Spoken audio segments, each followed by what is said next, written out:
If you're a Tolkien fan, I already respect you as a human being.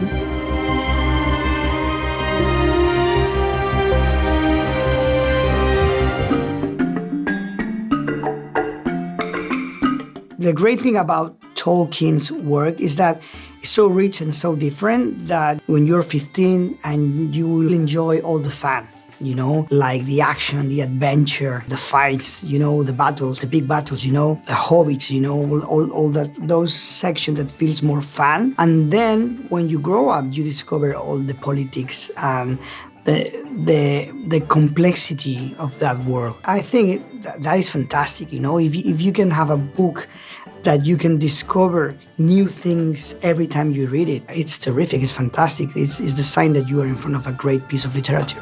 You might at least listen to the proposal I bring. Ah, there it is. The true purpose of your visit. You want something. I journeyed here to see my friend whom I've greatly missed. Missed? You missed my wedding.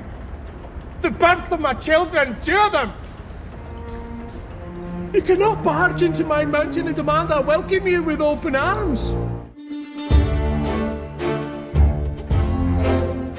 I remember that I read that a show was going to be made, and I thought that felt good, that felt right, because when you look at the monumental work that Tolkien did in the books, feels like television will allow to have enough space to get into that, you know, and have that level of detail that you can find in the books. And then I got a call from my agent, and she told me that Patrick and JD wanted to meet me. I was very surprised, and I sat down with them.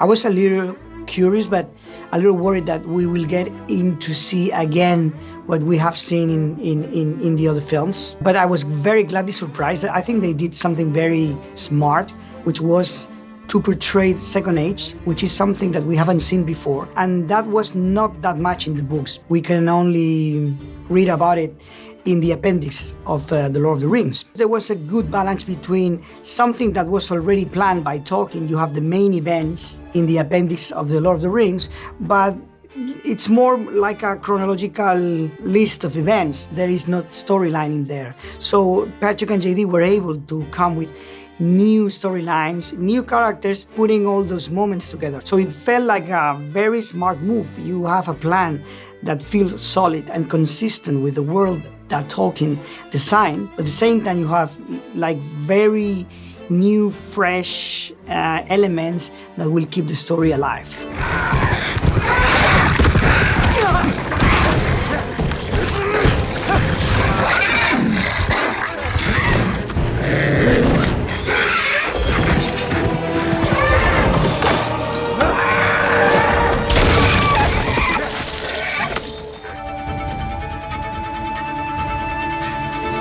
My first contact with Tolkien was, I was very little and I saw the animation film. The kind of animation that they use, rotoscopy, that felt so different from the other animation movies, made me think that that was something unique and special. Then when I was a teenager, I read the books and I loved them. I became a fan. And then of course I saw the movies and I really liked the movies. But then when I got in contact with Patrick and JD, then I read the books again. And to me it was great because the same books that I read when I was 15 had a complete different meaning to me when I was a lot older, you know? And that tells you how good are the books, you know? Somehow they are great stories, but at the same time, they leave enough space for the reader to interpret the story or to give a different meaning depending on your age.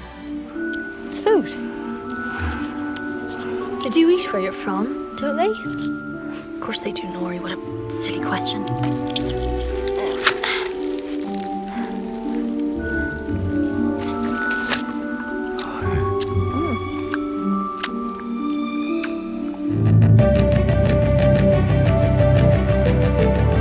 What I like about the universe that Tolkien describes in the books is this idea of fantasy that somehow reflects your own reality better than reality itself. I share that vision of fantasy. You know, when you read about them, they are so detailed, they are so rich, that you have the impression that this really happened, you know? But at the same time, these are stories that talk to you about the human soul in a way that you can see yourself better. You can learn things about yourself that you didn't know before.